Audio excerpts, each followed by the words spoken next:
우리는 살아가면서 태어나서 교육을 받는 환경이 있고요. 또 교육을 받으면서 살아오는 삶의 환경들이 있습니다.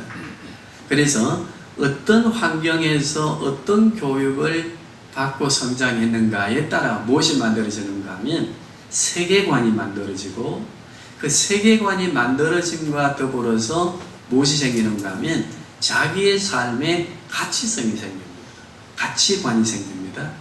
나는 무엇을 위해 살아야 되는가? 그 가치관의 형성은 무엇이 바탕이 되어야 된다? 세계관이 바탕이 되어야 됩니다. 세계관도 없고 가치관도 없고 그저 무작정 되는 대로 살아가는 인생의 삶은 참 굉장히 무의미하겠죠. 그러면 우리가 이 땅에 살아가는 사람들의 삶의 그 모습들을 간단하게 정리해 보면 모두가 다 가지고 있는 세계관이나 자기가 추구하는 가치관을 가지고 오늘도 열심히 산과 들을 찾고 또는 예배를 드리고 또는 일터에서 일하게 됩니다. 그런데 우리 기독교인들은 어떤 세계관을 가지고 있습니까? 한번 따라 하십시다. 성경적 세계관. 네, 우리는 무슨 세계관이라고요? 성경적 세계관을 가지고 우리는 우리의 삶에 무엇을 만들어 가야 되죠? 가치관을 만들어 가야 됩니다. 그러면 이 성경적 세계관을 가지고 우리가 우리의 삶에 중요한 가치관을 가지고 살아가려고 하면 지혜가 있어야 됩니까? 없어야 됩니까? 우리 너무 이제 믿음이 있어야 됩니다. 믿음이 우리 그 성도들의, 우리 기독교인들의 용어로서 18번이다, 그죠? 좀 발음이 너무 세면 이상합니다만은 이게 너무 흔해. 흔한 만큼 믿음이 습성화되어져 가지고 의미를 잘 몰라. 그냥 믿습니다 하는데 무엇을 믿는지, 이 이제 습성은 무엇을 만드는가 하면요, 의미 부재. 자, 설명해 드리면, 습성화가 되면 그 본질의 의미를 모르고 그냥 막 튀어나와. 그래 되어서는 안 되겠지, 그지요? 그러면 우리는 오늘 그 믿음을 다른 말로 바꾸었습니다. 무슨 말로 바꾸었습니까? 인생의 삶의 지혜. 믿음은 다른 말로 하면요, 이 땅을 살아가는 지혜입니다. 지혜를 가지고 사는 사람들이 더 풍성한 인생의 삶을 살거든요. 그러면 그 지혜를 우리는 어디서 배우느냐? 가정에서 배우는 가치관입니다. 성경적 세계관은 어디에서 그 중요한 가치관을 배우게 된다? 네, 가르쳐 드렸는데도 조용한 건 너무 집중하셔서 그렇지. 성경적 세계관을 가지고 살아가는 성도들의 가치관은 어디서 만들어진다? 가정에서 만들어진다. 자, 그럼 가정에서 만들어진다면은 우리가 이제 성경의 그 가치관을 만들어주는, 형성하게 하는 가정에 대한 이해가 있어야 안 되겠습니까? 오늘 본문의 말씀을 보면요, 중요한 단어가 나옵니다. 세 단어가 나오는데, 돕는 배필, 또 내 뼈 중에 뼈요, 살 중에 살이요 라고 하는 단어, 그리고 연합하여 무엇이 된지라? 한 몸이 된지라. 자, 요 세 단어를 쭉 정리해보면 같은 뜻을 가지고 있는 단어예요. 표현되어지는 단어는 달라 보이지만은 뜻은 어떻다고 했습니까? 돕는 배필, 그리고 뼈 중에 뼈요, 살 중에 살, 한 생명으로서, 한 인격체로서 하나, 그리고 연합하여 한 몸 되어 살아가는 삶의 의미를 가진 이 단어들이 다 같은 의미를 갖습니다. 그러면 이 돕는 배필과 그리고 인격적인 하나됨에 대한 고백과 살아가는 삶에 남성과 여성인데도 불구하고 연합하여서 하나 되어 사는 삶의 이 지혜를 어디서 배우는가 하면 가정에서, 부부의 삶의 도리를 통해서 배우게 됩니다. 그러면 우리는 그 돕는 배필이라고 하는 의미가 무엇일까? 하나 된다고 하는 인격적인 하나됨의 원리가 뭘까? 또 연합하여 하나 된다고 하는 의미가 뭘까? 이것을 통합해서 우리 질문을 한번 드려보면 중심 단어는 돕는 배필입니다. 자, 우리 성도님들 돕는 배필 어찌 생각하세요? 어찌 생각하고 지금 아내는 남편을 도우고 남편은 아내를 도우며 살았습니까? 성경을 읽으면 돕는 배필이라 하는데 이 돕는 배필이 뭘까? 예수 안 믿을 때는 생일을 안 챙겨주었습니다. 예수를 믿고 난 뒤에는 생일을 챙겨주는 게 돕는 배필입니까? 예수 안 믿을 때는 외식 안 시켜주었습니다. 예수 믿고 난 뒤에는 한 달에 한 번 외식하고 영화 보러 가자. 그게 돕는 배필일까요? 무엇이 돕는 배필이라고 생각하십니까? 우리는 돕는 배필의 개념을 항상 뭘로 생각했는가 하면 갑과 을의 관계로 생각했습니다. 갑과 을의 관계가 되면요, 생일날이 됐는데 갑이 누구입니까? 생일을 당한 사람이지, 그지요? 그런데 생일을 당한 사람을 챙겨줘야 되는 서방님이 생일을 까먹었어. 그러면 무슨 관계가 됩니까? 을의 관계가 되면서 이 주종 관계가 되거든요. 그러면 해주지 아니했을 때는 썩이 납니까? 안 납니까? 갈등하지. 그러면서 누구 친구는 시집을 잘 가가지고 장가를 잘 가가지고 무슨 도움을 받고 무슨 뭐 다이아몬드를 받고 한다는데 우리 집에는 와 이리 조용한지 온갖 마음에 갈등과 분노가 일어나겠지, 그지요? 그러면서 갑을 관계의 부부관계, 가정의 원리가 되면요, 어떤 문제가 생기는가 하면 요구가 많아지는 가정 형태가 돼요. 그러면 요구하는 가정을 보면은 그의 세 가지 형태로 나타나는데, 하나는 뭔가 하면 본능적 욕구 충족해달라고 요구를 많이 합니다. 여행도 좀 시켜주라, 맛있는 것도 좀 사주라, 백화점에 가서 옷도 좀 사주고, 내가 일퉁인 줄 아나, 와, 1만씩이노 라고 하면서 이게 본능적인 욕구, 그게 이제 갈등을 합니다. 또 자아적인 욕구, 초자아적인 욕구가 다 있어서 그 욕구를 채워주지 아니하면 갈등하거든요. 그래서 무슨 관계의 가정이? 갑을 관계의 가정, 주종적 관계를 가지고 있는 가정, 거기에서 뭐 돕는 배필이 이해가 되겠습니까? 이해 안 돼요. 그러면 기독교에서 세계관을 가지고 가치관을 가정에서 배우는 이 가정의 원리에 있어서 우리에게 가르쳐주는 지혜, 우리가 이제 한번 생각해 보려고 하는데, 우리 가정에서 기독교인들이 배우는 지혜의 첫 번째 원리는요, 인격적 관계입니다. 무슨 관계? 주종 관계 아닙니다. 갑을 관계 아닙니다. 욕구를 서로 충족해주는 관계 아닙니다. 무슨 관계라고요? 인격적 관계. 인격적 관계가 될 때는 균형을 이루게 되거든요. 이것을 우리는 평등, 존엄성이라고 합니다. 균형을 이루는 인격적 관계를 무엇이라고 한다? 평등, 존엄성. 이것을 교회 용어로 표현하면요, 하나님의 형상 이룸. 자, 이런 관계가 되어질 때 돕는 배필은 어떤 의미를 갖는가? 남편의 삶은요, 남편을 누가 도와요? 오늘 본문에 보니까 아내가 도와요. 어떻게 도와요? 돕는 배필로. 그러면 돕는 배필이라고 하는 이 기독교적 의미는 뭔가 하면 아내가 남편의 삶의 스토리를 만들어준다는 거예요. 무엇을 만들어준다? 아내가? 남편의 살아가는 삶의 내용이 누구의 근거를 가지고 살아가는 겁니까? 아내가 남편 되어지는 사람의 삶의 모든 내용의 근원지가 된다는 겁니다. 또 아내는 누구에 의해서 살아가는 삶의 이야기들이, 추억들이 만들어져야 되죠? 남편에 의해서. 이것이 무슨 관계가 되어야 된다? 인격적 관계가 돼요. 그래야 거기에 인격적 존엄성과 무엇이 생긴다? 평등함이 생깁니다. 그런데 자, 다시 쉽게 설명해 드렸는데 이해가 되었을 겁니다. 돕는 배필이라고 하는 의미는 무슨 의미라고 했습니까?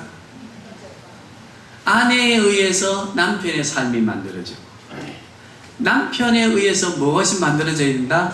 아내의 삶이 만들어져야 되는데, 어떤 관계로 만들어져야 된다? 인격적 관계로서의 균형을 이루는 평등과 존엄성, 하나님의 형상이 이루어지는 천국의 모습으로, 삶으로서의 가정을 이루어야 된다 라고 하는 것을 오늘 본문에 무엇이라고 했는가 하면 돕는 배필입니다. 아담 혼자 살아가니까 삶이 만들어져야 안 만들어져요? 그래서 아담의 삶을 완전하게 만들기 위해서 누구를 만들었어요? 아담아 이렇게 저렇게 살아야 된다 그리 말씀하지 아니하시고 돕는 배필을 주셨어요. 그러면 돕는 배필 하와는 누구의 삶을 위해서 만들어진 존재입니까? 아담의 삶을 만들지, 그지요? 아담은 누구의 삶을 만들어준다고 고백하는가 하면 내 뼈 중에 뼈요 살 중에 살이다. 그러므로 나는 여자로 만들어져 내 아내가 된 아내의 삶을 만들어주는 존재다. 그러면서 둘이 연합하여 어찌 된다고요? 한 몸을 이룬다. 자, 여기에 성경적 돕는 배필의 의미를 이해했습니까? 오늘 우리 사회는요, 돕는 배필의 구조에서 정확하게 배우지 못한 사람들이 사회를 구성하고 권력을 쥐고 있기 때문에 모두가 다 무엇을 합니까? 갑을 관계, 주종 관계, 지배당하는 이런 관계들 속에서 갈등하고 있습니까? 안 하고 있습니까? 정치는 정치대로 갈등합니다. 관계는 관계대로 갈등합니다. 그래서 성경에서 우리에게 가르쳐주는 이 돕는 배필의 원리는 대상관계 이론으로서 심리학적인 개념이 아니라 어떤 도덕과 윤리적 개념이 아니라 돕는 배필의 개념은 인격적 의미요 하나님 형상을 이루는 평등과 존엄성의 관계로서 서로의 삶을 어찌해주는 관계다? 만들어주는 관계입니다. 제가 이 상담하는 일을 해보면요, 남편이 아내의 삶을 만들어주는 게 아니라 아내의 삶을 파괴시키는 거예요. 아내는 또 남편의 삶을 파괴시키는 거예요.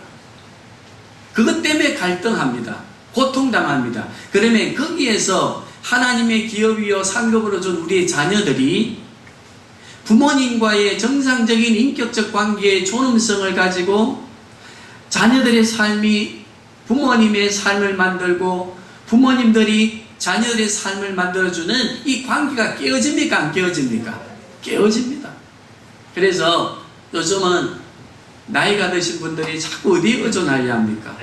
연금에 의존하고 노후에 생활 잘할 수 있도록 보장해주는 양로원이나 이런 걸 더 고민하지 않습니까? 왜? 자녀들을 통해서는 별로 희망이 없거든. 우리가 이러한 이제 사회적 관계를 우리가 오늘 본문의 말씀과 비교해 보시면서 우리는 그러면 어떻게 관계를 맺으면서 살아가야 되겠습니까? 구역과 구역은 서로의 관계 속에서 서로를 세워가야 됩니다. 기관과 기관이 그렇습니다. 교회의 모든 구성원들은 내가 곧 상대방의 삶을 만들어주는 이 유기적 지체 원리의 몸의 관계를 이해하면서 주의 몸 된 교회를 세워가고 가정을 세워갈 때 우리 사회가 건강하고 우리 대한민국이 사는 역사가 새롭게 부흥하는 역사가 다시 일어날 줄로 믿습니다. 책임은 누구에게 있습니까? 그 어느 누구에게 있는 게 아니라 우리들에게 있습니다. 그러면 이러한 돕는 배필의 관계 속에서 우리는 세 가지의 지혜를 배워야 됩니다. 한 네 가지의 지혜를 배워야 되는데 네 가지 지혜 중에 첫 번째가 뭔가 하면요, 따라합시다. 후회하지 않는 인생을 살아야 된다. 후회하는 인생은 어떤 인생이라고 했습니까? 서로가 삶을 만들어주지 못하고 깨어진 관계 속에서 살게 하는, 그래서 마지막 눈을 감고 천국에 갈 때에 야, 이거 하나는 참 내가 후회스럽구나 하네. 후회가 없어야 되는 삶을 살아야 됩니다. 그 다음에 두 번째는 뭔가 하면요, 한번 따라 합시다. 나에게 선한 이웃. 다른 말로 하면 강도 만난 이웃을 도우는 우리의 삶이 있어야 되는데, 놀랍게도 가정에서 배워보면요, 강도 만난 이웃이 누구입니까? 가족관계. 가족관계는 강도 만난 관계 속에서의 이웃을 배우게 됩니다. 무슨 말인지 이해하시지, 그지요? 네. 그 다음에 세 번째는 무엇인가 하면요, 우리가 가정에 돕는 배필의 원리를 통해 배우는 것이 무엇인가 하면 영생을 잃어버리지 않아야 됩니다. 우리의 생명은 영원합니다. 죽음으로 끝나는 게 아닙니다. 죽음은 우리의 시간과 공간의 세계를 정리하는 것이지, 우리의 생명은 영원한 생명으로 지어졌습니다. 그리고 영원한 하나님의 나라에서 살도록 만들어졌습니다. 이 영생을 잃어버리면 안 됩니다. 영생을 사모하고 영생을 누리는 우리의 삶이 될 수 있기를 바랍니다. 그리고 네 번째는 기도하는 일을 쉬지 말아야 됩니다. 어디에서요? 가정에서요. 가정에서 기도하는 일을 쉬지 아니할 때 에베소서 5장 22절에서 쭉 나오는 부부관계의 가정의 원리가 누구의 원리라고 말씀해 놓았는가 하면, 우리 자막을 보시면서 에베소서 5장 22절에서 나오는 구절을 한번 내가 그만할 때까지 한번 읽어보시기를 바랍니다. 시작.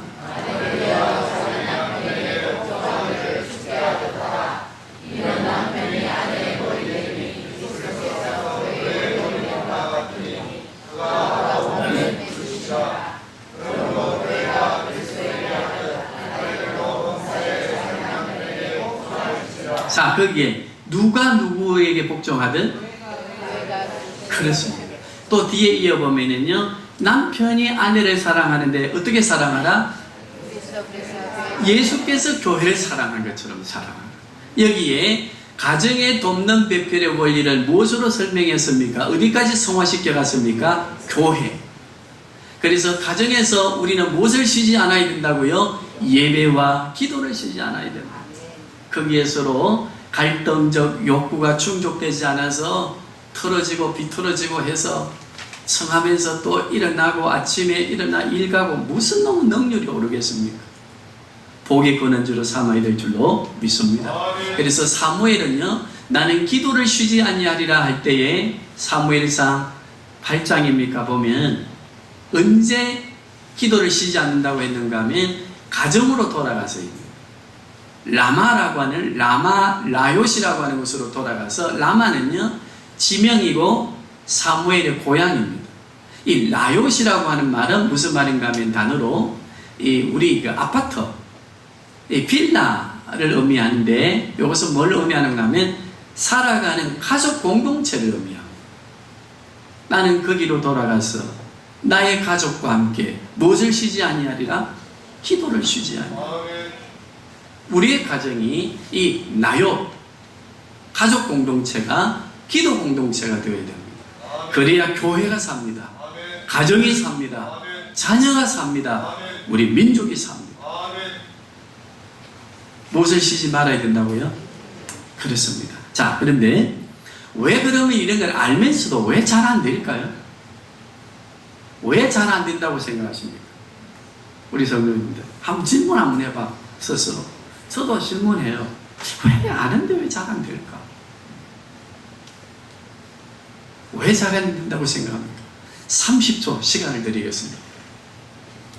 한번 생각해 보십시오. 한번 질문해 보십시오. 왜 내가 하려고 하는 일이 잘 안 될까? 이것을 우리는요, 한번 따라 합시다. 전환사고. 전환사고. 네. 이것을 우리는 터닝 포인트, 라고도 하는데 이게 뭔가 하면요, 왜 잘 바뀌지 않을까? 설교를 듣고 하나님의 말씀을 듣고 하는데도 왜 내가 전환이 안 되지? 내 삶이 왜 안 바뀌지? 거기에 대해 고민해 보신 분, 오늘 결론적으로 답을 얻고 돌아갈 수 있기를 바랍니다. 이것을 우리 전문 용어로는요, 깨어진 자아 때문이다. 깨어진 뭐 때문이다? 자, 이것을 우리 오늘 배우신 걸로 하면요, 따라합시다. 깨어진 인격, 깨어진 하나님의 형상, 깨어진 인격과 깨어진 하나님의 형상 때문에 우리는 전환이 잘 안 되는 겁니다. 그럼 왜 깨어질까요? 따라합시다. 욕심, 욕구 충족. 이것 때문에 우리가 만들어진 짐이 너무 많습니다. 내 힘에 벅찬 짐. 뭐 때문에 졌습니까? 이유를 막론하고 욕심 때문에 집니다. 욕구를 채우려고 하는 욕망의 짐입니다. 이게 성경에는 수고하고 무거운 짐으로 되어 있지 않습니까? 그 짐을 짓는데, 그 짐을 지면 따라합시다. 욕망의 짐을 지면 뭐 사업도 하고 등등등등 많아요. 무엇이 정해집니까? 기준, 카트라인이 정해집니다. 자, 우리 사업을 시작하신 분들 적어도 1,000만 원 벌어야 돼. 시작하면 욕구에 의해서 무엇이 정해진다? 기준이 정해진다. 근데 장사를 해봐, 사업을 해보니까 적자는 안 가는데 한 300만 원밖에 안 벌려. 그러면 기준에 의해서 얼마가 부족합니까?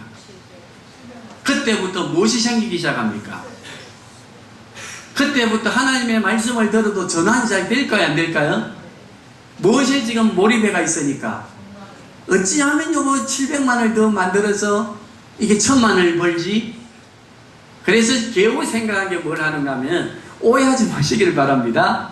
주님께 기도해야지. 주님, 700만 원이 부족합니다. 채워주시옵소서.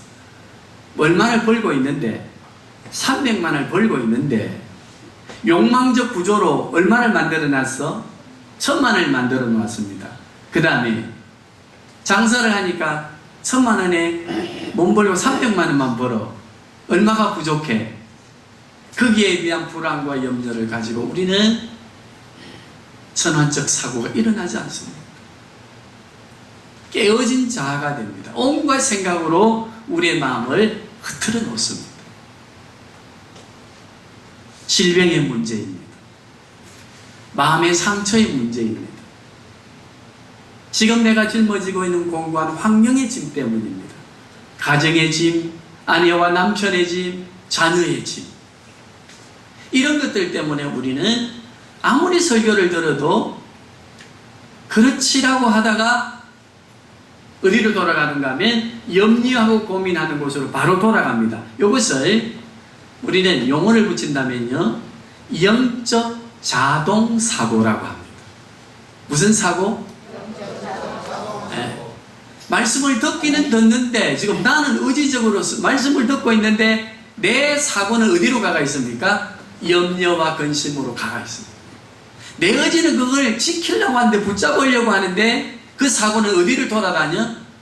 내 근심과 걱정되는 영역을, 과거의 영역, 미래의 영역, 현재의 영역을 막 돌아다닙니다. 그러니까 이 깨어진 마음이 되어서 하나님의 말씀을 들어도 이 귀로는 들리는데 어디로 빠져나가요? 한쪽 귀로 빠져나가죠. 그지요? 이것 때문에 우리는 무슨 사고가 일어나지 않는다? 전환 사고가 일어나지 않고 내 삶의 변화가 일어나지 않는다. 우리는 카트라인 정할 필요가 있습니까? 없습니까? 누가 계십니까? 따라합시다. 하나님께서 우리를 도우실 때 기준이 없다. 이게 믿음의 삶입니다. 그럼 이게 어디에 나올까요? 다윗과 골리앗의 싸움 아십니까? 그게 기준이 있었습니까? 골리앗은 어떤 사람입니까? 이스라엘 군대가 다 달라들어도 이길 수가 없는 거인 싸움꾼이었습니다. 그래서 벌벌 떨고 있는데 다윗이 누구입니까? 목동입니다. 나이도 어립니다. 갑옷도 입을 처지가 못 됩니다. 맞는 옷이 없어서. 손에 뭐 들고 나갔습니까? 물맷돌 들고 나갔습니다. 양치던 기술 그 물맷돌을 가지고 나아가서 골리앗을 이겼습니까? 졌습니까? 그때 무엇을 가지고 나갔습니까? 물맷돌은 자기가 가지고 있는 것이고 목자이기 때문에 나가면서 이렇게 외쳤습니다. 카트라인이 있는 것도 아닙니다. 어떤 기준을 말하지 아니했습니다. 무엇을 말했습니까? 너는 칼과 단창으로 내게 나온다. 너는 기준을 가지고 나에게 나오지만 나는 너에게 나갈 때 기준이 없다. 나는 하나님의 능력으로 나간다. 만군의 여호와의 이름으로 나간다. 그게 기준이었습니다. 우리 성도님들, 사회인업 하시는 우리들, 직장생활하는 우리들 힘듭니다. 기준을 누구에게 두어야 되겠습니까? 하나님께 둡시다. 우리가 정한 기준은 우리를 항상 힘들게 하고 우리가 말씀을 들어도 전환이 일어나지 않게 합니다. 인간관계에, 인격적 관계에 서로의 삶을 아름답게 만들어간 두 사람이 있습니다. 두 사람이 누구입니까? 우리는 찬양하는 사람들은 우리 시대의 찬양의 주제이기도 했습니다. 찬양단 또 찬양하는 그 멤버들의 이름이기도 합니다. 다윗과 누구입니까? 아시지, 그죠? 성경을 잘 모르시는 분들은 뭔 소리고 하겠지만 설교와 연결해 보면 다윗과 요나단은 왕의 아들이고 다윗은 평민이면서 친구였습니다. 물론 왕의 후계자로 지목을 받고 있었지만 그런데 그 두 사람의 우정 무엇이었습니까? 다윗은 요나단의 삶을 만들어주고 요나단은 누구의 삶을 만들어 주었습니까? 다윗아, 우리 아버지가 너를 죽이려고 해. 어서 도망가. 다윗과 요나단, 우리는 성경에서 배우는 두 사람의 우정의 관계가 어떤 관계인지를 압니다. 우정의 관계, 부부의 관계, 대상 관계, 이웃과의 관계, 모두가 다 서로가 서로의 삶을 만들어주는 인격적이고 존엄한 동등성의 관계적 삶임을 우리가 기억하고 우리 교회를 세워가야 될 줄로 믿습니다. 우리 교회는 주님을 하나님의 나라와 의를 만들어가는 삶이 되어야 됩니다. 성부, 성자, 성령 하나님께서는 우리의 삶을 만들어 주십니다. 누가 우리의 삶을 만드신다고요? 남편이 아내의 삶을 만들듯이 신부된 우리 교회의 삶을 누가 만들어 주십니까? 신랑 되시는 예수 그리스도께서 만들어 주십니다. 거기에는 기준이 있다 없다? 따라합시다. 이왕 받는 복 하늘의 기준으로 받자. 중생이라고 하는 단어는요, 우리가 중생이 얼마나 중요합니까? 거듭남. 그것은 땅에서 나는 게 아닙니다. 그래서 중생이라는 말의 어원은 따라합시다. 위로부터 하늘로부터라는 의미입니다. 땅의 사람이 어디의 사람으로 바뀐다는 겁니까? 하늘의 사람으로 바뀌는 순간이 중생입니다. 우리 성도님들, 그리스도 보좌 우편에 계시면서 우리를 충고하시는 그리스도께서, 우리 내주하시는 우리 마음에 우리의 삶을 인도하시는 성령 하나님께서, 우리를 만세전에 예정하시고 정하신 성부 하나님께서 우리의 삶을 만들어 가심을 믿고 살아가시기를 바랍니다. 그러면 우리는 누구의 삶을 만들어 드리면 됩니까? 하나님 나라의 의, 성부와 성자와 성령 하나님이 원하시는 게 뭡니까? 한 영혼, 천하보다도 귀한 한 영혼을 주께로 전환시켜 돌아오게 하는 그 일만 하면 됩니다. 그 일에 우리가 최선을 다하는 우리의 직장생활, 사업장의 삶 되어질 때 누가 우리 인생의 삶을 만드신다? 신랑 되신 주 예수 그리스도께서 만들어 주신다. 아멘. 우리 이 시간 함께 기도하겠습니다. 기도하실 때 오늘 주제, 우리 주보를 보시면은요, 우리의 그 그리스도인의 건강한 정신, 삶에 대해 소개해 놓았는데, 거기에 보면은 도피에 대해서 나와 있지, 그죠? 학습된 도피. 이게 뭔가 하면, 고통의 문제가 생길 때 자꾸 피하는 어릴 적에 습성이 생기면요, 그 사람은 커서도 현실에 직면하지 못하고 자꾸 이유를 대고 그 현실에 직면하지 않고 도피하려고 합니다. 교회도 말은 잘해놓고 실제로 하는 일에는 그 사람 나오지 않습니다. 도피적 습성. 우리 기억나는 인물이 있습니다. 누가 나옵니까? 다시스로 가라 했는데, 니느웨로 가라 했는데 어디로 간 사람? 다시스로 간 사람. 누구입니까? 요나. 우리는 요나와 같은 사람입니다. 하나님하고 말씀을 받지만 우리는 항상 다시스로 가려고 하는, 도피하려고 하는, 신앙에 직면하지 못하는 우리의 연약함이 있고, 그것 때문에 우리는 서로 관계에 갈등하며 살아가게 되는 우리의 연약한 모습들이 있습니다. 우리 시간 함께 기도할 때 말씀을 기억합시다. 돕는 배필, 나는 너의 돕는 배필이다. 이 관계란 의미를 이해하시고, 우리는 현실에 주어진 삶에 직면하지 않고 도피하려고 하는 이 부조적인 것을 우리 시간 함께 도와달라고 기도하겠습니다. 하나님 아버지 감사합니다.